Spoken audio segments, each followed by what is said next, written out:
Welcome to Horror Makes Us Happy, the podcast where we ask the question, what is it about horror that makes us happy? We ask it in a movie way like that. Maybe put some background music with it one of these days. Twilight Zone. Your hosts are Steve Becker and my goofy-ass self, Chris Whitman. You can find out more about us at our website, horrormakesushappy.com. We got a link tree there for links to all the things, including today's guest and Steve and mine solo project and all that, so you can just go on over there and check it out at horrormakesushappy.com. Yes. Before we get started, this is the trigger warning. This is a horror podcast. We talk about horror things, so we could delve into sensitive subjects. There may be foul language and or graphic content. Parental discretion advised. Maybe. Yeah. If you're not prepared for that, why are you here? Yeah, right? Like this is the fun show. We know why you're here. Yes. Nice. For fun. What do you think of it? Yes. Today we're talking to Ms. Jenn Wexler, producer, director, writer, best known for her work with The Ranger, The Sacrifice Game, Most Beautiful Island, Depraved, and Darling. Welcome. Thank you. Thanks for having me. Our pleasure. Before we get into the meat of the interview, do you want to let us know what you're currently working on? Sure. First of all, people can check out the two films I directed, The Ranger and The Sacrifice Game, which are both on Shudder. And I'm currently working on The Last Temptation of Becky, which is the third film in the Becky franchise. Yes. Looking forward to that. Cool. This is less about your body of work and more about your what you yourself have been a fan of, although the stuff that you've worked on may come up as well. That said, it's not meant to be a therapy session, so if there's anything that we ask that you don't want to answer, you just say pass and we'll move on. But starting with childhood, what were some of your earliest memories of scary things? I've loved scary stuff since I was a very young child. I'll say in terms of media, when I was like 5 years old, I started watching Are You Afraid of the Dark? And that was really the gateway drug in terms of horror movies and TVs and horror stories. I was obsessed with Are You Afraid of the Dark? Favorite show as a kid. A particular episode stand out to you? There was the one with the girl in the mirror.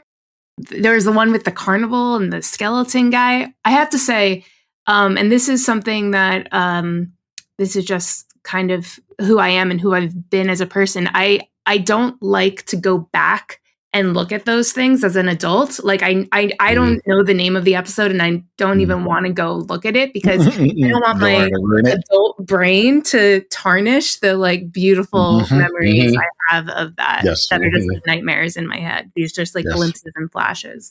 Can relate. I made the mistake of going back and watching Thundercats one day and I'm like, this is awful. Yeah. We've talked to many guests who are like, yeah, I showed my kid this thing that I loved as a kid. And they're just looking at me going, you liked this? Yeah. And maybe it holds up and maybe it doesn't, but I don't want to face the reality that maybe it doesn't. Yeah. Are You Afraid of the Dark? Was that the one that had an episode where someone like lost their face, I think?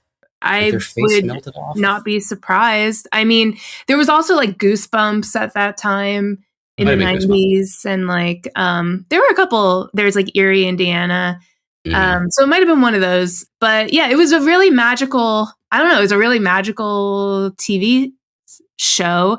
And it made me, I turned into the kid that liked to like hang out in graveyards after school, and like at sleepaway camp I was the one who was like coming up with stories about the ghosts that lived in the woods.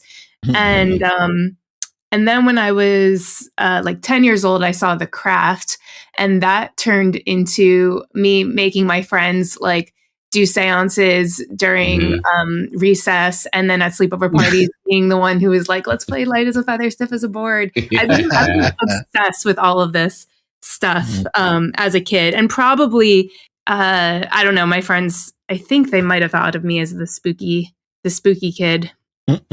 Every group has one. Yeah. At least one. Yeah. That is something that we, another question we like to ask, which is whether or not you had any friends or family who were fans of horror when you were a kid.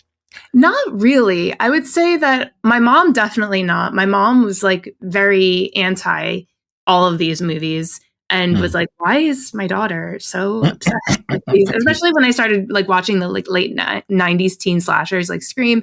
And I Know We Did Last Summer, which kind of coincided with me moving from kid years into early teenage years. My mom was like kind of horrified by my new obsession. My dad was really is and continues to be really into like action movies and like gangster movies and things like that.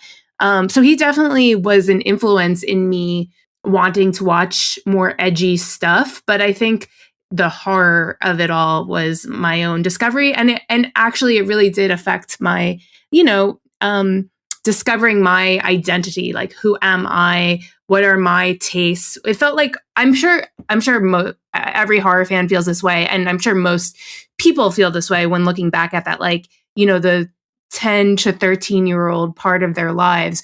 But like horror felt like it was like my secret thing, even though it was everybody, many people's things, but it was my secret thing.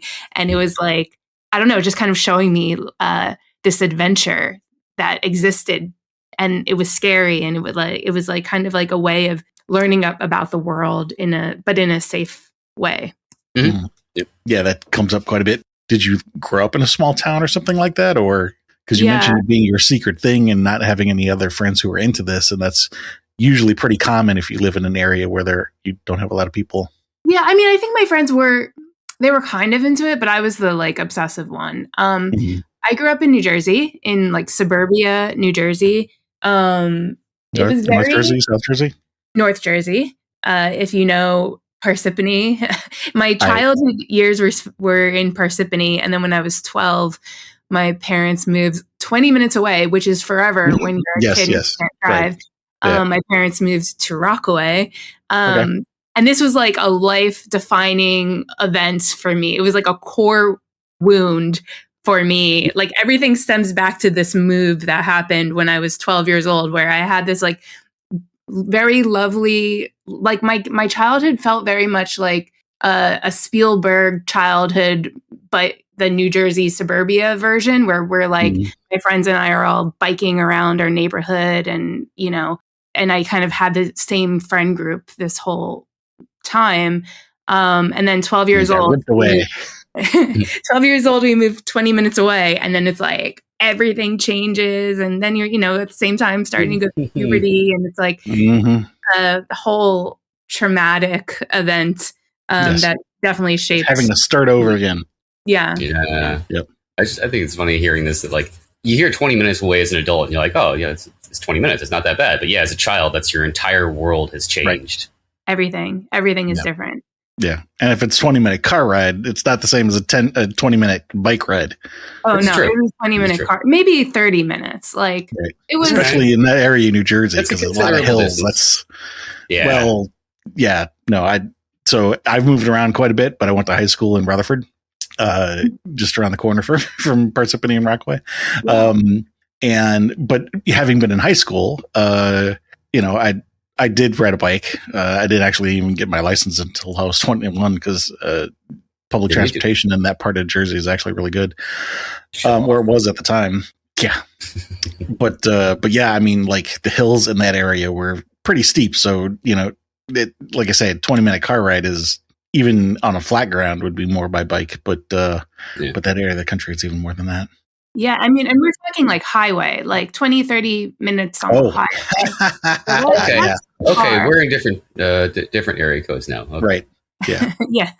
More than that by back roads. And again, especially in that part of the area, the country, because the back roads in that part of the country are very twisty turny. Again, part of that's because of the landscape, but it also goes back to the fact that a lot of the roads back there predate the automobile. So a lot of the roads were horse tracks and wagon tracks. So you'd follow the hills to make it easier for the animals to be able to pull your cart, kind of thing.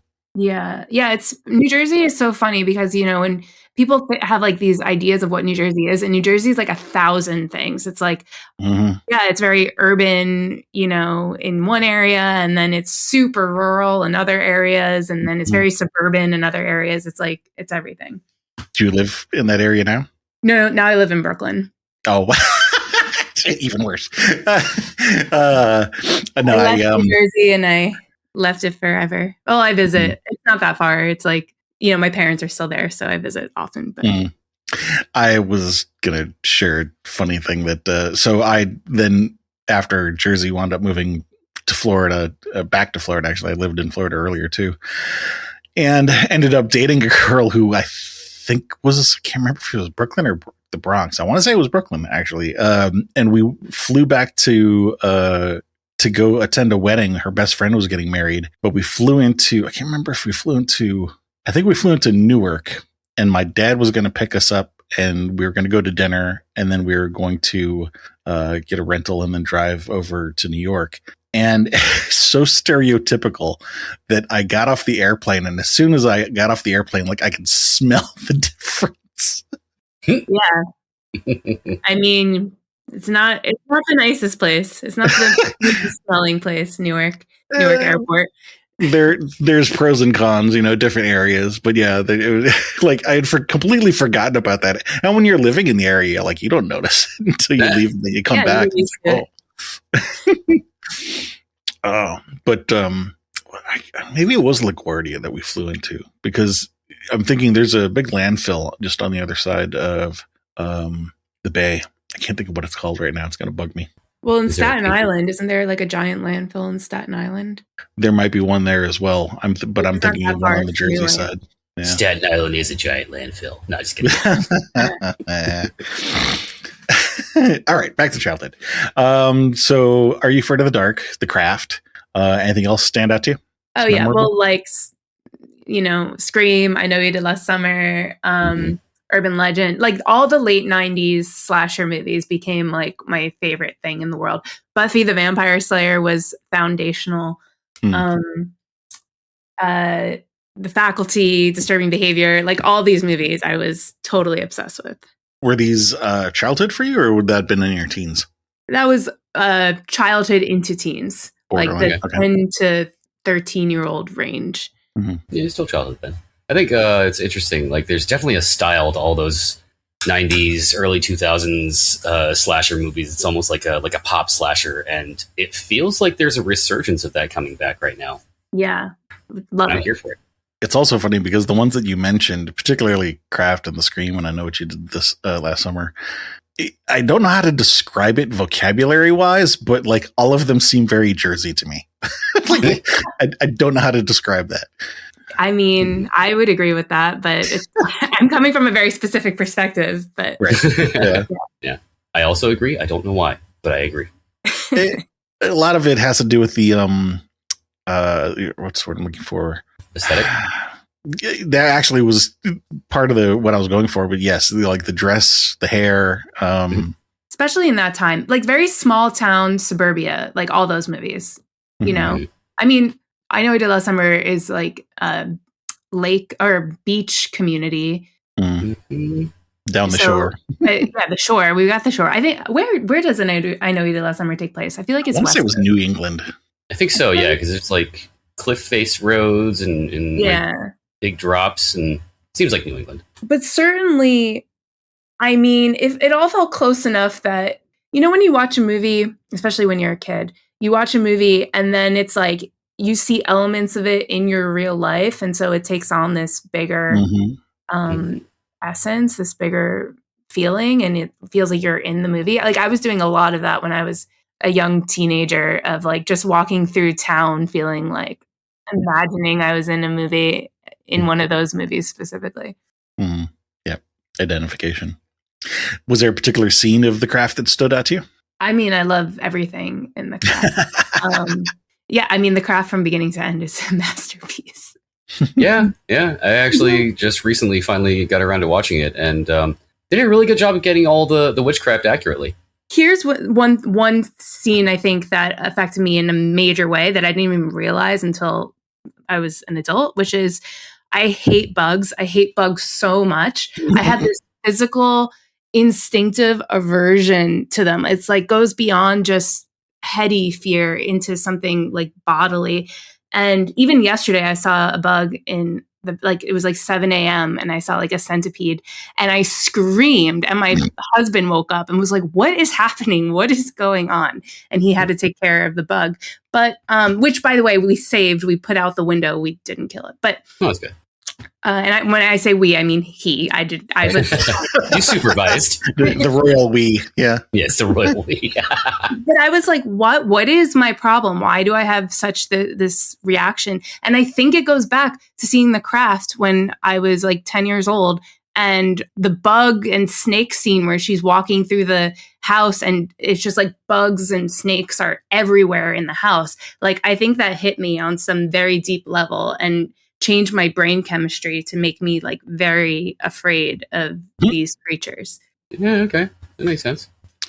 Can also relate, again, going back to Jersey. I've shared this on the podcast actually a few times that after I graduated high school and got out of the house, I lived on my own for a while. And, you know, only having a high school diploma, didn't have much money, didn't even have a license. I had to live places that were along this bus route to and from my job. And so I ended up living in Passaic with a coworker. And it was in a building that was at the back of, on the first floor, it had a soul food store. And then we were the apartment right behind that. And then there were 3 or 4 stories above that. And the landlord did not do a good job of pest control, shall we say. Mm. And so the place was constantly filled with roaches to the point that like you'd come home from work and you'd flick the light on. And like in movies, like they'll show a scene where you flick the light on and the roaches scatter. These didn't even scatter. They were just like, hey, what's up, dude? It's just like, ugh. Awful. They're like at home. And so now, like, that was work. Yeah. To this day, if I see a dark spot on a counter or a floor, I have to look at it to make sure it's not a bug. And it drives me nuts because, you know, there are certain places where like there's a notch in my countertop, or like when I was living in Florida, there was a scratch in the linoleum. And like, I know that's not a bug, but I still got to look. Yeah. Mm-hmm. Yeah. Anyway. Particular scene of maybe Scream that stood out to you? The opening scene of, the first Scream with Drew Barrymore in Scream is so iconic, and as a kid watching it was so horrifying. And the saddest part is that like her parents are right there. She's like hung up from a tree, and she's like, it's so horrible, especially when you're young watching it, or when you're not used to watching horror movies like, you know, I am now. So it's now I'm like, it's not that bad, but her parents are right there. And I think that's a really like tragic, sad, emotional moment of that. Plus the fact that like, you don't think Drew Barrymore is going to die because she's Drew Barrymore, and then surprise, she is the first one killed, which obviously was the point of all that. I'll say same thing though. I Know What You Did Last Summer, one of my favorite scenes in that is the parade sequence, which might be one of the best horror movie sequences in history, in my opinion, where Sarah Michelle Gellar playing Helen Shivers is like running away from the killer, and the parade is going on right nearby, and she's so close to people, but they can't hear her screaming. And when you have that kind of like emotional little element too to a kill scene, it's like, damn. Also, I'll add, while we're talking about some of my favorite scenes from late 90s slasher movies, Urban Legend, the opening of Urban Legend with Total Eclipse of the Heart playing, and our character is like driving and she stops at a gas station, and the gas station attendant is trying to tell her, you know, she gets freaked out by the gas station attendant, and she gets back into her car and runs away and driving away. And then the gas station attendant is like, there's someone in the back of your car screaming after her, but she doesn't hear. And then, she gets beheaded. Anyway, these scenes are so good. And that's really good because that's like Total Eclipse of the Heart is playing throughout the scene. So these are some of my favorite scenes in these films. You gotta love like really iconic horror movie or slasher scenes like that, where they just they also add a needle drop with a great song. Oh yeah, so good. I was thinking for a second that almost lines up with like a, I don't want to call it a fear or phobia, but like something that bothers me. But now that I'm thinking about it more, maybe it's not so much that. I think it's the idea that there's safety that's so close, right? And that that really shakes you, especially when you're watching that when you're young, because you know I came from the world of suburbia with like very overprotective parents, and like this sense of safety. And so those scenes really were like, oh my God, you're not safe. Actually, your parents are right there, but they're not close enough to get to you before you're killed. Like they really, they can really shake that sense. Mm-hmm. Let's see. We said you didn't have anybody in your family who were fans of horror. Did you participate in Halloween as a kid? Oh yeah, totally. Favorite costume? Least favorite costume? Favorite costume. As ever or just as a child? As a kid. As a kid, this is not a scary costume, but when I was like 5, I was Belle from Beauty and the Beast. And I was very proud of that costume. I don't know why I felt like in that costume. I was a witch another year. I was like a mime another year. But yeah, being Belle for some reason was like hit at a moment where I felt very like proud and cool. It's a very elaborate costume. Yeah. Let's see. I'll say my favorite, jumping out of childhood for a second, my favorite costume of all time was when my friend and I were the morning after when we were in college, which meant we wore like men's button down shirts and very short shorts and heels and like fucked up our hair and messed up our makeup. And I had a condom in my hair. That was my favorite costume for a while.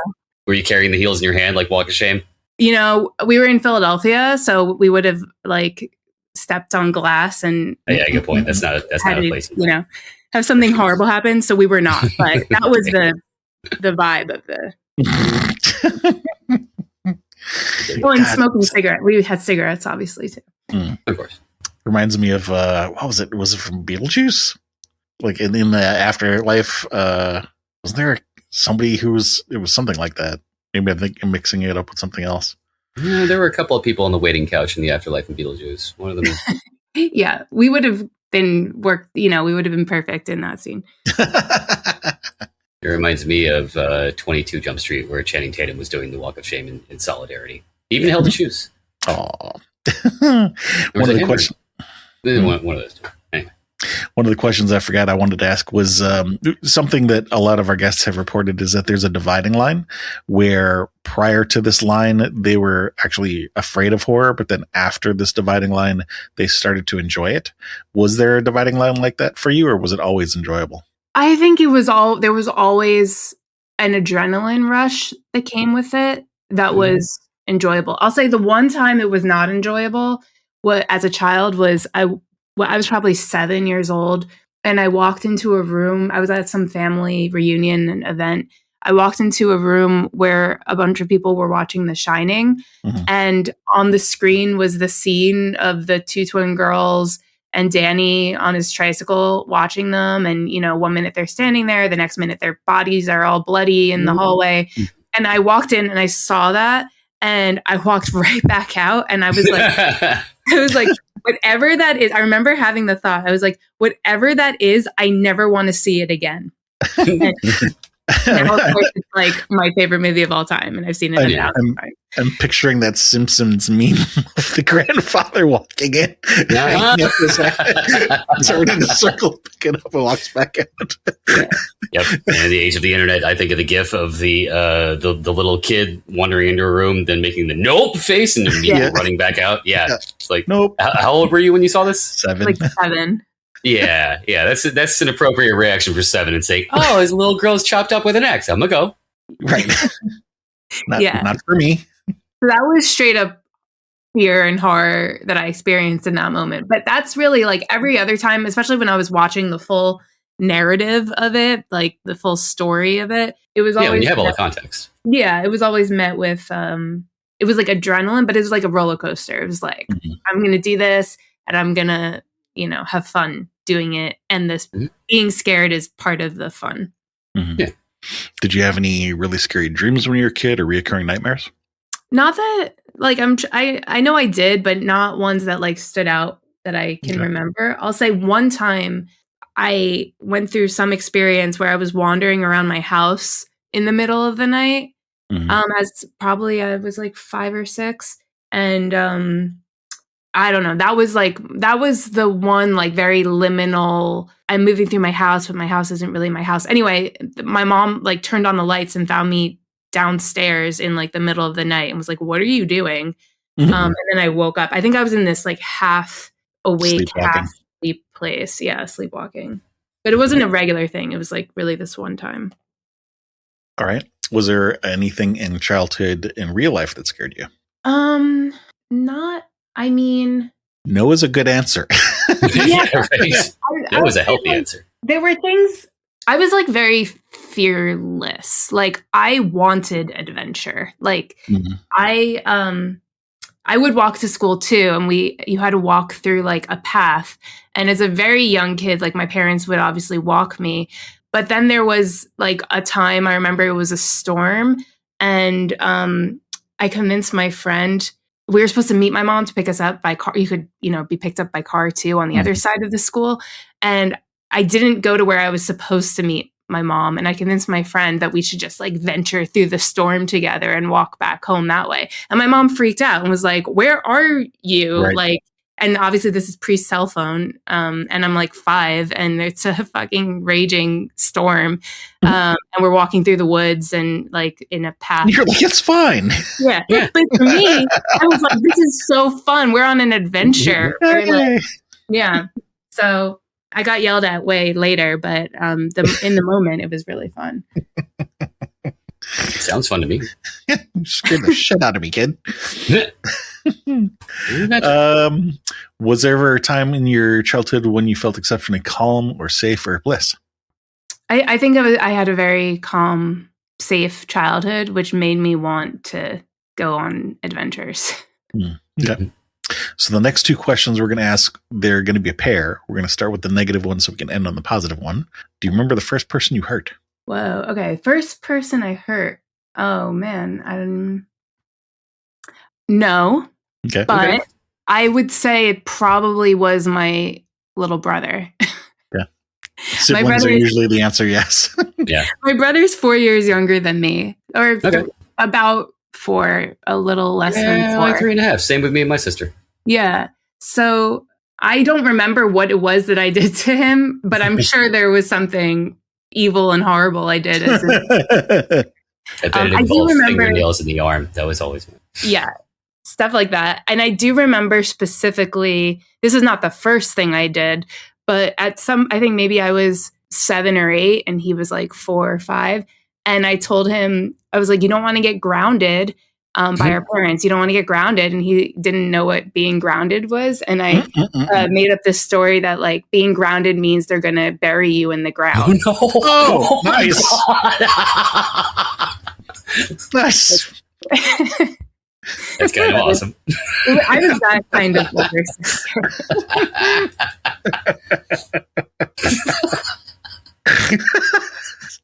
I'd love that. If I ever had you told me. Oh, God. So flipping that. What's grounded? Oh, they put you in the ground. Right. Yeah. Yeah. That's what it sounds like. Yeah. Tombstone and everything. So flipping that question around.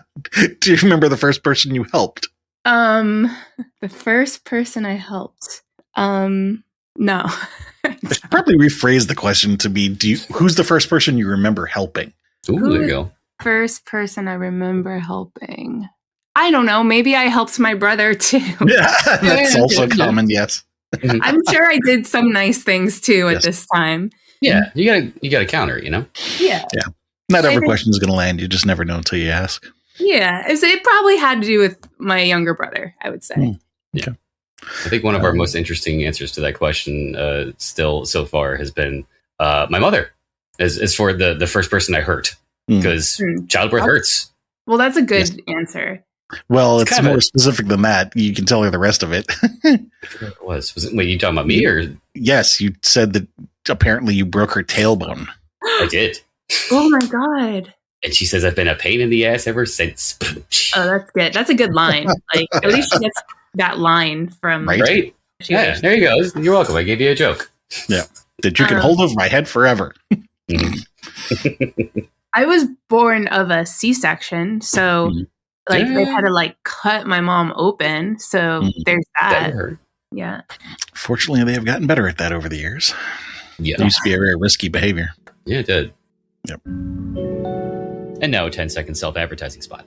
Every Sunday night, I live stream drawing my horror-themed webcomic on our Discord server. If you want to come hang out and watch me draw, there's an invite link on the front page of horrormakesushappy.com.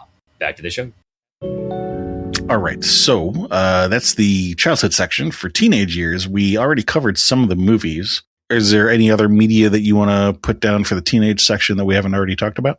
Yeah, I would say, well, first of all, watching like Scream, for instance, Scream is a movie that's constantly referencing older movies. And so for me, it was kind of like a book or like a list of like, okay, well, here are obviously the movies you need to check out. I mean, they mentioned Halloween, they mentioned Friday the 13th. Like, so my teenage years became, I'm going to go and try to watch all of these movies that I believe influenced the ones I'm now obsessed with, which really became like a lifelong venture. Doing your homework. I'm still doing, yeah. I'll say I was a favorite from when I was like in the 13 to 16 range was like Donnie Darko. I remember being 15, my friends and I were like obsessed with Donnie Darko, watching it over and over. And then I was really into movies like Requiem for a Dream and like Vanilla Sky, like these movies that were like, we're just going to blast open your mind. Fight Club, like we're just going to blast open your mind and it's not what you thought. But I feel like that's a very like early 2000s kind of movie. So I was a good audience for that. Trivia question. If I can remember this correctly, I remember reading about this later. I had no idea, but apparently Frank the Bunny is actually a person that shows up elsewhere in the movie. Do you know who that is? Well, yeah. Didn't know that. If I remember correctly, I believe it's his sister's boyfriend. Yeah.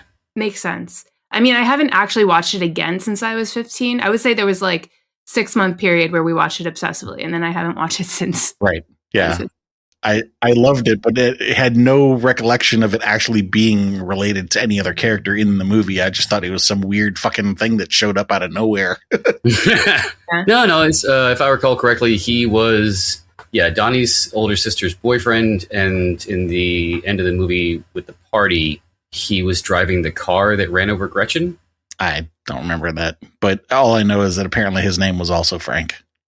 So Makes sense. Yeah. Any particular scene that did stand out to you that you do remember from the movie? Yeah, the plane, like the whole thing with I don't really remember it, and I don't remember how everything makes sense at the end, but the engine falling and this is like a movie about time travel or something. Anyway, that was a very effective image, I'll say. Okay. For me, it was Sparkle Motion. Oh, of course. Yeah. Horrible. What about Requiem for a Dream? I know there's the one scene that everybody references the most, but is that the one that stands out to you for you the most, or is there a different one? I would say the whole movie, obviously, but I think just that each of their characters has this like really crazy spiral of a journey, and that is what. So again, while I haven't watched it since I was a teenager, my memory of it is just the flashes of like different moments of each of their journeys, and like obviously the scene with Jennifer Carpenter, but also the Jared Leto, like, his whole heroine, all those close-ups on his arm, and the mother character with her pills and all the stuff. I mean, it's just a cacophony of nightmarish imagery. Yeah, no shit. Yeah, it's a symphony of pain, discomfort.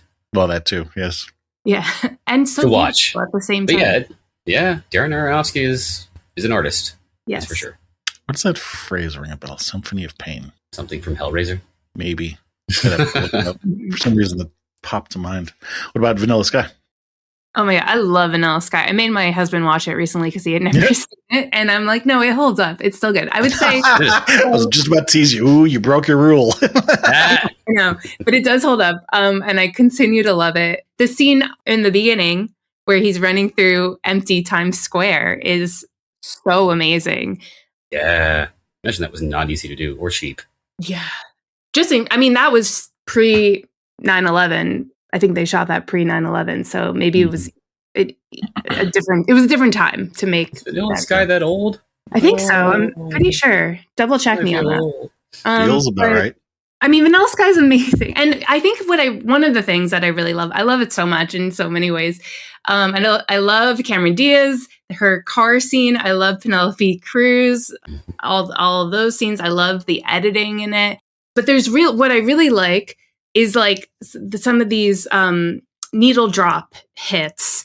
Like the way the music hits is in various moments of the movie is just like so good and so energizing. And it really like, it does something to your brain where it just like puts you right back to when you were first watching it. You know, it feels so good when a movie does that effectively. Like going back to Urban Legend too, with Total Eclipse of the Heart. Like when a movie does that effectively, it's like the best. And just Tom Cruise running around being like, having a meltdown. It's like so fun to watch. Working in IT, my favorite part is when he screams to the sky, "Tech support!" Yeah. So good. Let's see. Jumping around in my document here. Any scary dreams or reoccurring nightmares as a teen? No, I don't think so. Okay. Was there ever a time in your teens when you're terrified of something in real life? No. Okay. I would say, yes, in the sense of post 9/11, I think we all felt a collective trauma. Right. And that was very shattering just in terms of like, the idea of safety and the feeling of, oh no, what felt like safety is not actually real. And, I was in high school in New Jersey. So while I wasn't in New York, and I didn't know anybody personally affected by it at the time, it was still like, that's not that far away. Like I've been there. I've been to the Twin Towers. And then I will say that it did for years after, every time I went to New York and I was like in a tunnel going to New York, I would have these like, it was major anxiety about like terrorist attacks and stuff. So like it really affected me in that way, as it did to many, many, many people, obviously, and to some people way more extreme than it did me. But I will say that was the thing that, that was the fear of the time. And that was what was our media and our political systems were pushing those fears at us. And as, a teenager, I bought into some of those anxieties. As did a lot of people. I was living in Florida at that point, and that freaked me out as well. I had my father worked for a company that had offices in the Twin Towers, and sometimes would go into those offices. And of course, when this all happened, you couldn't get a phone call through to anybody because all the lines were tied up. So it was hours until I found out whether or not my dad had been there, and fortunately had not. But the girl that I was dating, she had lost at least one person in the towers, but it might have been more than that.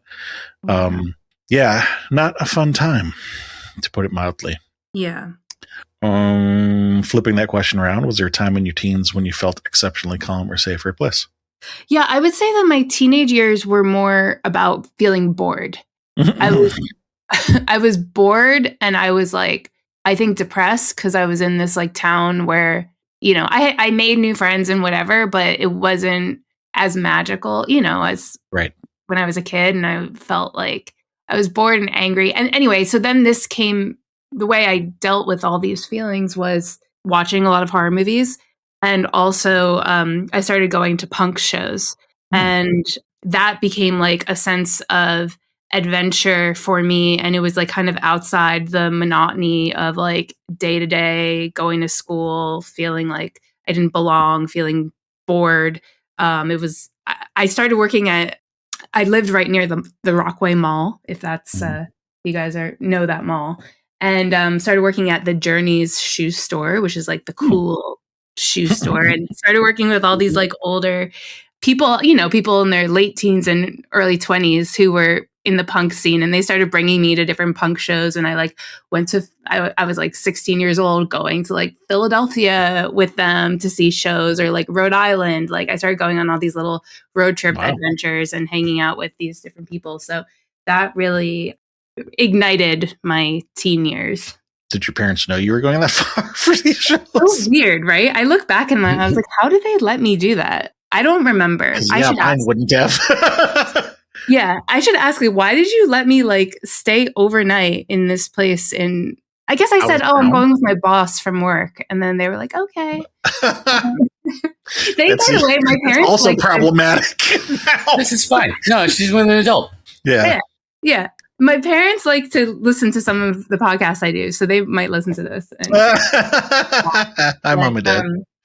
But yeah, I mean, I think she was like, I was like 16 and she was 25, and she was like, it's the manager from the store is taking me to this place. But I don't know. It changed my life in ways. It like made life fun and exciting. Good. So good. And now a 10-second self-advertising spot. If you like horror-themed webcomics, cannibalism, or necromancy, you can check out my webcomic at piecesofflesh.com. Now back to the show. Rolling into adulthood, favorite books, movies, stories that stand out to you now in adult years?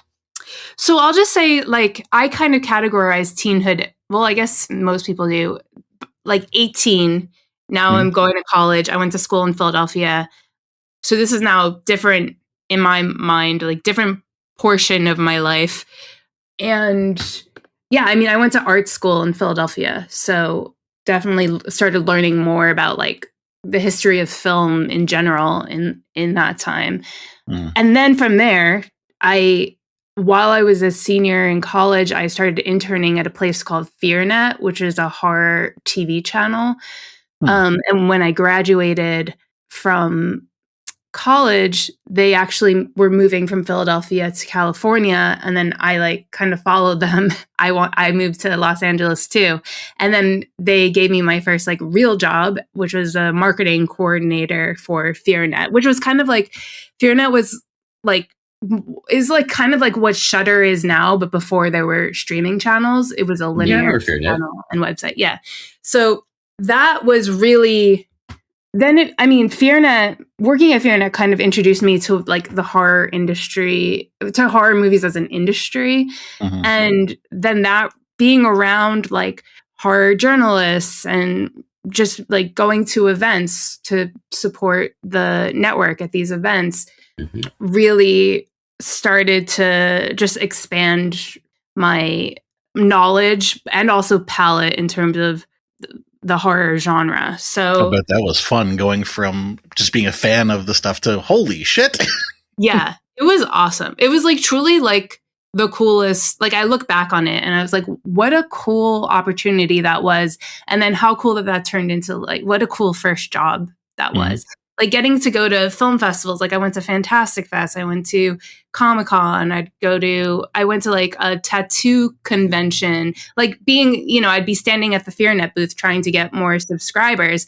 But the whole experience of getting to meet people in this space, like other horror fans, getting to meet horror filmmakers. It was through this that I met a filmmaker named Drew Daywalt, who was making all these very cool short, like horror shorts and getting a lot of notice for his horror shorts. I became friendly with him. And then he was so supportive of me when I was like, I want to direct a horror short. He ended up producing my first short. So, and that was very life changing and like mind changing. Cause it was like, oh, I can like make these things myself. Like I'm a fan of these things and now I can make these things. And I guess I needed at that time in my early 20s, like someone to kind of give me that permission to be like, yeah, this is how you do it. You just, I'll produce it was like a 3-minute short. It was called Slumber Party. It was very like easy. I look back and I'm like, oh, that was so easy to shoot. We shot in a couple hours on one day or whatever. But it was so like affirming for me that like, this is the thing I want to do. I've wanted it to do for quite some time. I wanted to be a filmmaker since I really realized that people make these things that I love are being made by people. But that was the like moment where it switched from I'm a fan of this to I can now make creator. Yeah. Cool. So those are a bunch of experiences.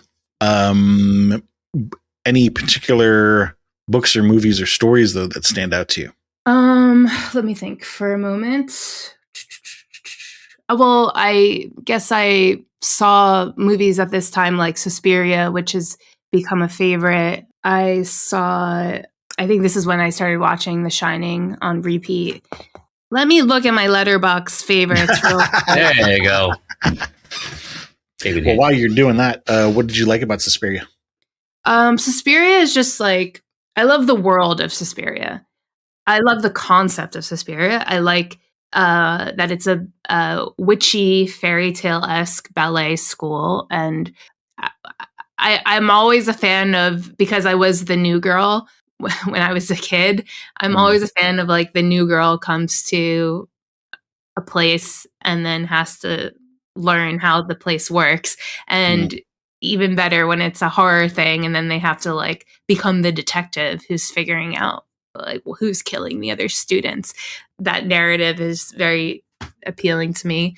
And then I mean Suspiria is just so beautiful, and the atmosphere of it, the music, obviously Goblin, Jessica Harper is just what an awesome final girl. And I really like I like how it plays with the fairy tale, the tropes of fairy tales, with the older women who run the school being witches and wanting to take the power from the the younger female students. I think there's a lot of layers there that are really fun to explore and think about. And I always looked at it as like a culty witch aspect, but you're right, it does have kind of a Grimm's fairy tale vibe to it, with the older witches stealing the life essence from the younger girl. Yeah.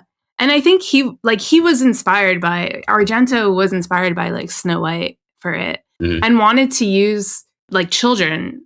I've read that he wanted to use children as the actors, and his producers were like, no, they need to be older than that. But then they made the furniture or the set, the production design, like they made everything very big so that the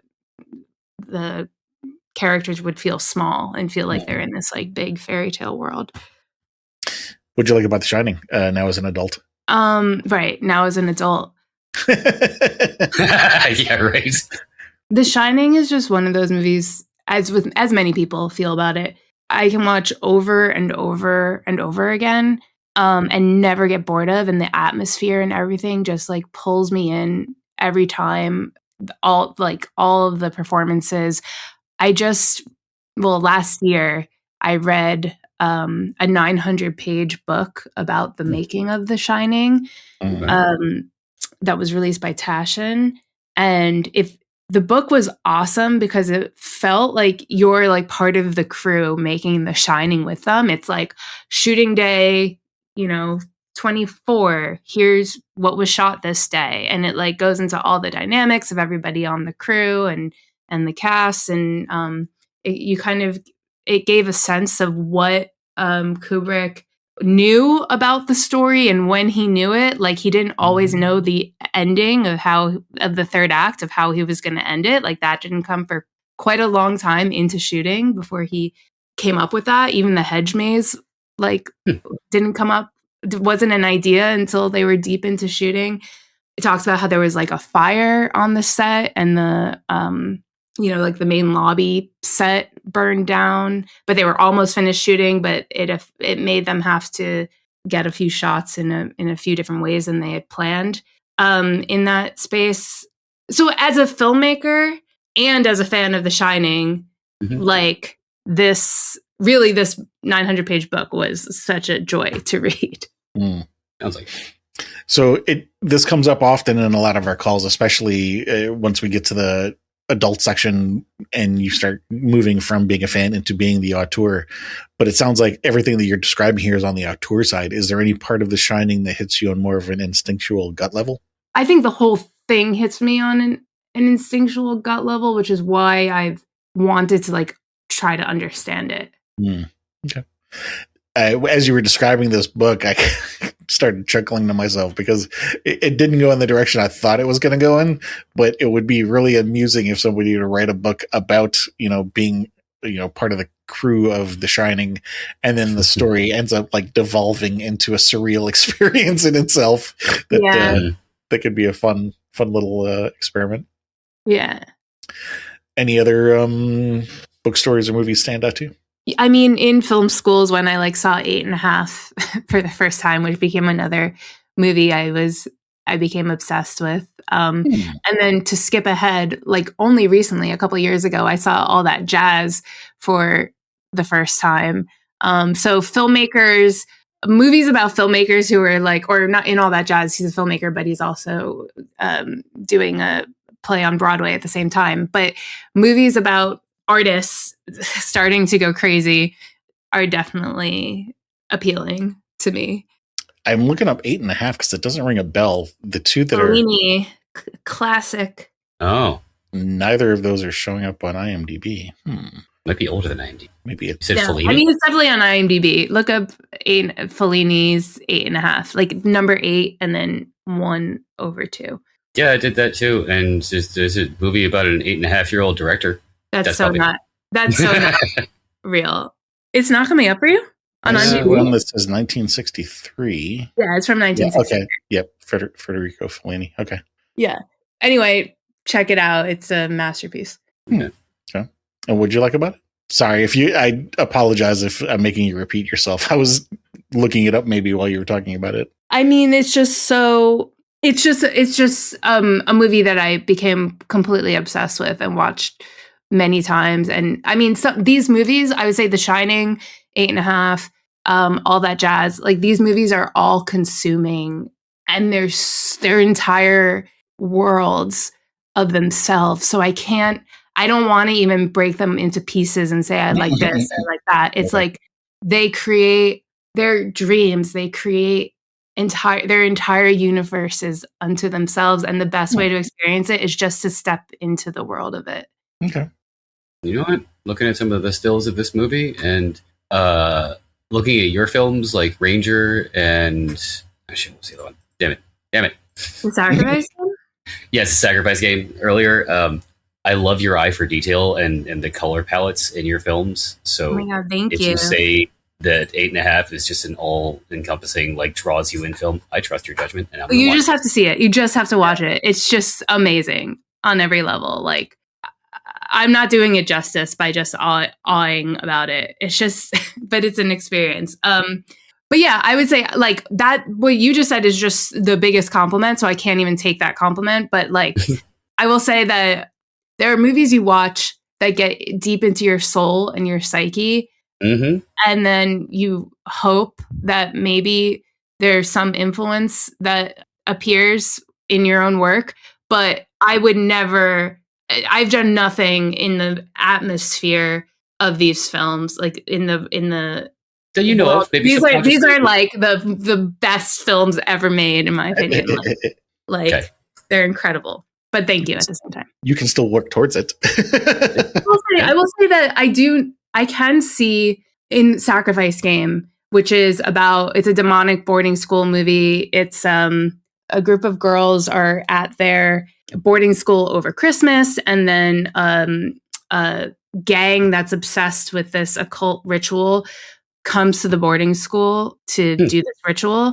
And it is it's a location. It's a location where it's there's nothing else around. It's just this school surrounded by woods, and it's just this group of characters stuck in the school during a snowstorm.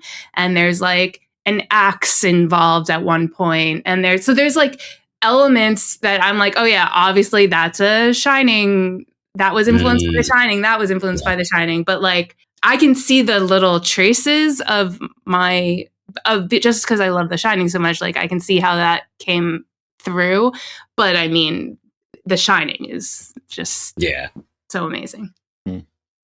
In Tampa Bay, in St. Petersburg, there's a museum, a Salvador Dali museum, which is interesting because it actually kind of relates to two different things here in this point of the conversation. When you're talking about 8.5 being an entire universe unto itself, it started making me think about what I've read about Unchin and Dilu. Unchin and Dilu. I haven't seen it, but I've read enough about it that it made me... Oh, you should watch it. It's so good. I've heard it's interesting. So that was one connection, but the other connection is that I've been to this museum, and it's really interesting because they've got a lot of stuff from his entire life, and even like little sketches and things that he had been doing his entire life, and they show elements that end up you see them in some of his most famous paintings, but yet they're recurring throughout his work for decades, even before they get to the most famous work. And when I saw this, it really kind of nailed it for me that a lot of creators, in his case, he was a painter and a sculptor, but a lot of creators, they have certain ideas that they wrestle with sometimes their entire life. And to relate it to something that's happened in my own life, when I was going through counseling and 12-step work and stuff like that, I, for a while, was writing a journal every day to work out, whatever it is that I felt I wanted to work on that particular day. And I discovered accidentally that what I would do is I would write sort of flow of consciousness style. Yes. And when I was going back and rereading what I was writing, I discovered that I was saying the same thing sometimes multiple times, like 5 or 6 different times. I'd be saying the same thing, but using slightly different wording until I found the exact right way that I wanted to say what it was I was trying to say, and then I could move on from that topic onto a different topic. Love it. Yes. And amazing. So what I'm hearing about, the compliment that Chris gave you, and you're saying, I'm not up to that level. What I'm thinking to myself is you may get to a point where you look back on your career and you see these different elements that, you are gradually improving until you get to that level kind of thing. Well, that's the dream. That's the hope. That's like what my whole, look, you talk about journaling. I've been journaling every day for 15 years. I love journaling. So when you're talking about journaling, I'm like, yes, talk more about that. Like, it's my favorite thing. I think it's so healthy and good as soon as I wake up in the morning, I drink coffee, I journal. I get all the whatever is going around inside my brain. I just put it all onto the page. I do like freestyle writing. I don't edit myself. And the reason why I started doing this, by the way, when I was in my mid-20s, this is when, I wanted to be a filmmaker, but I worked in marketing, and I wanted to be a writer, but I couldn't write. I had such a block. And I took this class called Answering the Muse, and the teacher taught us all about journaling and free writing, and it became just my favorite thing from there. And it really has unlocked everything for me in terms of creativity. Like anytime I'm stuck, it's like, let's just free write it out and let's just see what comes out of our subconscious and onto the page. And it's just the most amazing thing. So I'm so on board with what you're talking about. And yeah. Cool. Yeah. My own take on it is that there have been a lot of things that have happened in my life that, and not just mine, but I think it happens to a lot of people, where if you don't have the proper vocabulary to discuss a particular topic, there can be a lot of frustration because you end up trying to say something, but you can't find the right ways to say it. And then the other person isn't necessarily understanding what you're trying to say. And that, if the other person's in the same boat, maybe they're trying to explain something and they're not finding the right words, it can cause this huge mess. And there have been times where it's kind of weird. Like, on one level, I can be very quick about things, but then there are other things that I'll be taking a shower thinking about something that happened 6 years ago, and all of a sudden the pieces fall into place. And I'm like, holy shit, that's what happened. And I didn't even I didn't have the words to describe it because I wasn't thinking about it in that particular manner. Yeah. And it's just really useful, at least to me, sometimes to do this journaling thing where, like I say, I spill it out a number of different ways until I find the right words to say what it is that I'm trying to say. and then I can finally move on from it because now I know how to say what it was that I've been trying to say this whole time. Yeah. Sometimes you just like need the words. You need to like name the thing. Mm-hmm. I love that that aspect of it too, like being in the shower several days or years later, just like, fuck, that was it. Yeah. We definitely all had those moments. Yeah. Well, I think like, just to say, I think that like journaling, like being in the shower, like being around flowing water, it's like another layer of your consciousness can think. Same thing with like doing dishes. I find like doing dishes or taking a shower or journaling or whatever, like it's like getting into the flow state where there's a underlying the portion that thinks too much. That's like editing. Getting out of your own way. Totally. Like that part quiets down. Yeah. Going back to some of our questions here. Any scary dreams or recurring nightmares as an adult? I'll say that I have had a couple moments of like the classic experiences of feeling like there's something on you. I don't know. This is something like I think happens to a lot of people sometimes. Like I've felt like a creature on like my back when I've been sleeping from time to time. And I think it like from seeing, there was a movie. Have you guys seen this doc, The Nightmare? I think it's called. It came out maybe 8 years ago or something. I think this is something. I think it's called The Nightmare.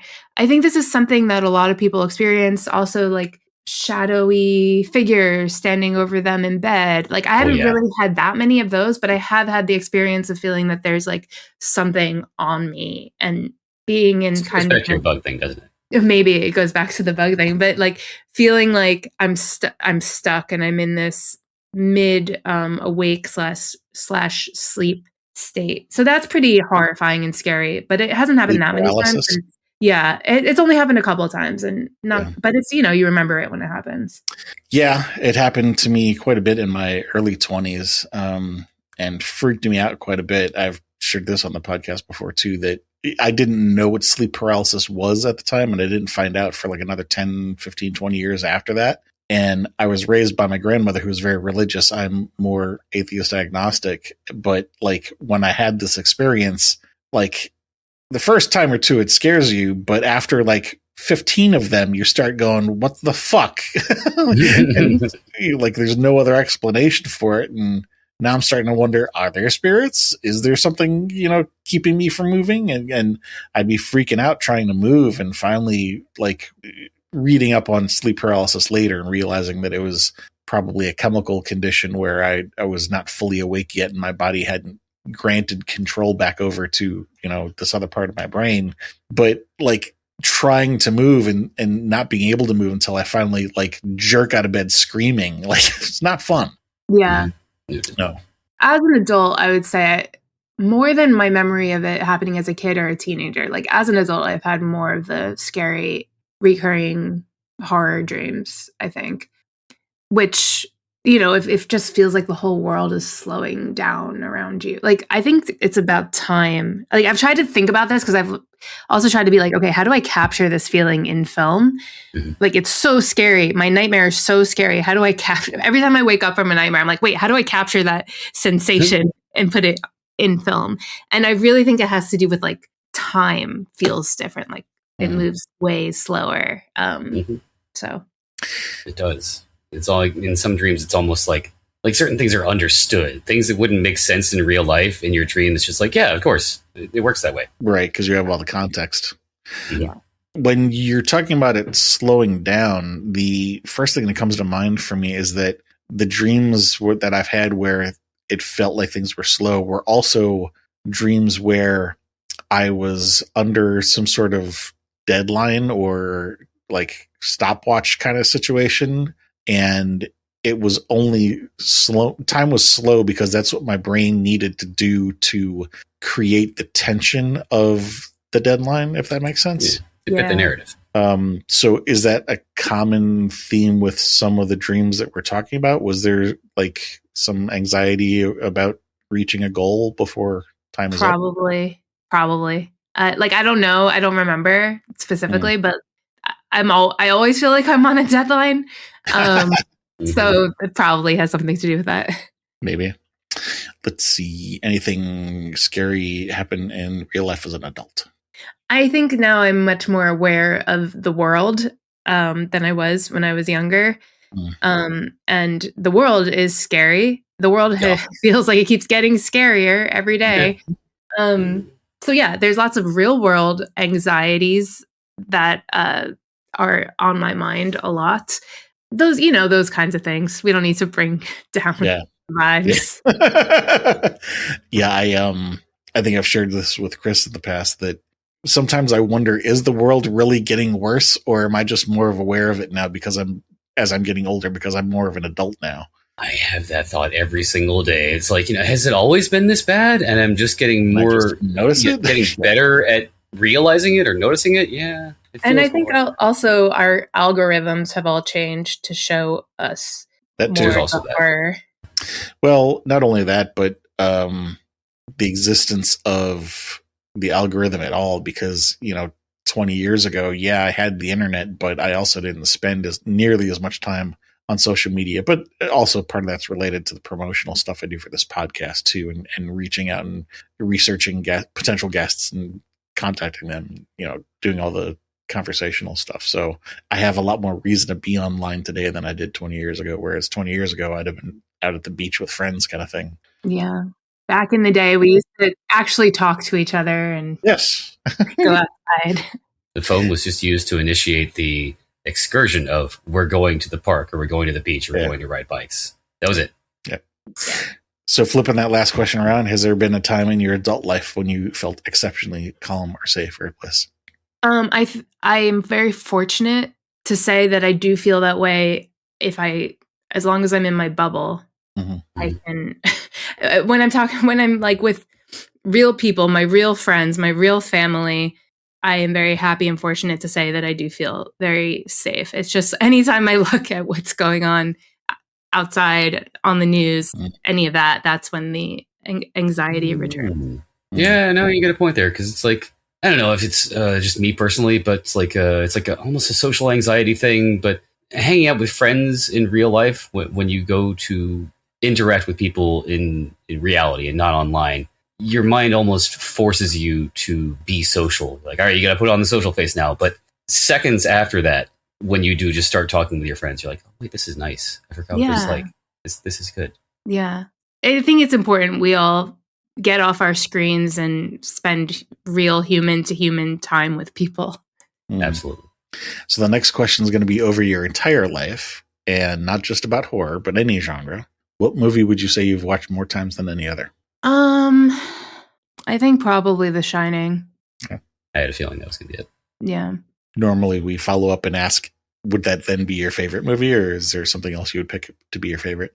I would say also, by the way, which we didn't talk about before, but I also love Eyes Wide Shut so much, and I try to watch it every Christmas.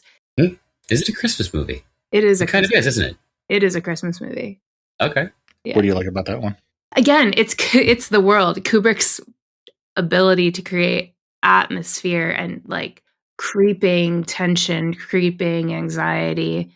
I think Eyes Wide Shut is so funny because it's just a guy having a total freak out about monogamy and his marriage. And he's like, oh no, like the sexual escapades, like wanting sexual escapades, but then being so upset about it, and his wife expressing, that she once had interest in another man, like fucking breaks his mind.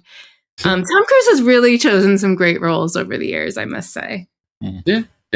And of course, Nicole Kidman is amazing in that film, as she always is. So yeah, I don't know if Eyes Wide Shut is I don't know. I've definitely seen The Shining more than I've seen Eyes Wide Shut. I guess I've gone throughout my life in phases where, like, again, when I was 15, I watched Donnie Darko a bunch of times. Also, when I was a teenager, I didn't mention it. I forgot to mention that Heathers was big on my rotation. So, like, if I were to count how many times did I watch Heathers as a teenager versus, like, how many times have I watched The Shining over the course of my life, I'm not really sure what would be the higher number. But anyway, I would say probably for the sake of this answer, we'll go with The Shining. All right. Well, the reason for those two questions is that it's going to do one of two things. Either it's going to underscore something you've already talked about, or it's going to bring up something that we haven't talked about yet. We haven't talked about Heathers yet. Is there anything in particular you find interesting about that movie that we haven't talked about? I think it's so fun and it's dark and comedic. It's a dark spin on, it's a comedic spin on like dark topics. And that's also about outsiders versus cliques. Yeah. And it's about the outsiders gaining power, but then what happens when your co-outsider is actually crazy, when you have to face off against him. So very much identified with it as a teenager. Do you see any common threads about what kind of horror you like? Cannibalism, occult, metaphysical, supernatural? I like certain movies in all subgenres. I like all subgenres. Some subgenres I lean to more than others. Again, we talked a lot about 90s teen slashers. I love a good slasher. I do like my share of occult horror movies. Yeah, I think I wouldn't say I like every movie within a subgenre just because I like the subgenre, but in every subgenre, there is a movie that I like. Okay.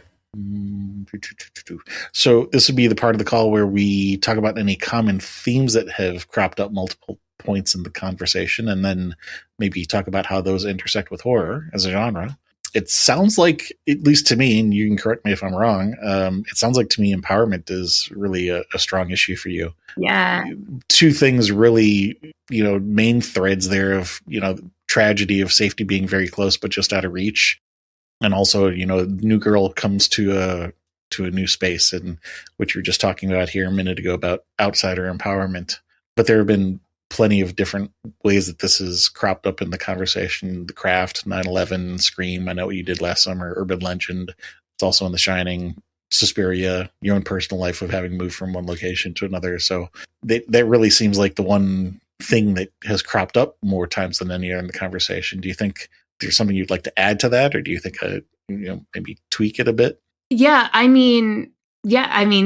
do think that is part of the core part of my personality. So yes, keep going. Okay. Well, the follow-up question then normally is, why is that important to you? But I think in your case, we've already talked about that. So then the follow-up question would be, why horror? Because we could explore, for example, empowerment in multiple other genres, but for your case, horror is your preferred genre. Is there a reason that you think that maybe horror works particularly well for this as a topic? Or yeah, I think that the horror genre allows you to explore your anxieties in a way that's safe. You're doing it from like your home. It's something you're exploring by yourself, but then it's a community activity also where you can talk to other horror fans about that experience and that movie.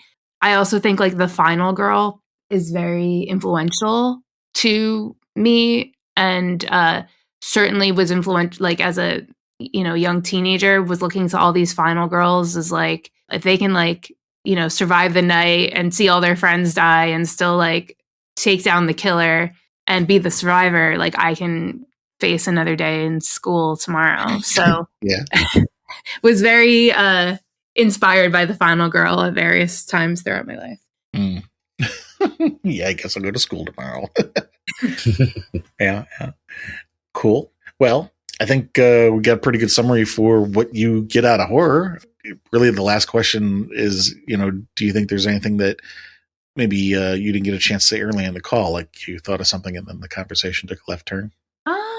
I think I mostly talked about everything. I would say I think I think that there's something, I mentioned The Final Girl, something to the underdog mentality, and then empowerment. I think all these things kind of connect. And I think that that's part of also being an indie filmmaker, is like believing that you'll finally get to the next thing and you'll have the success in making the movie and all the things. I think this all aligns with the idea of making movies too.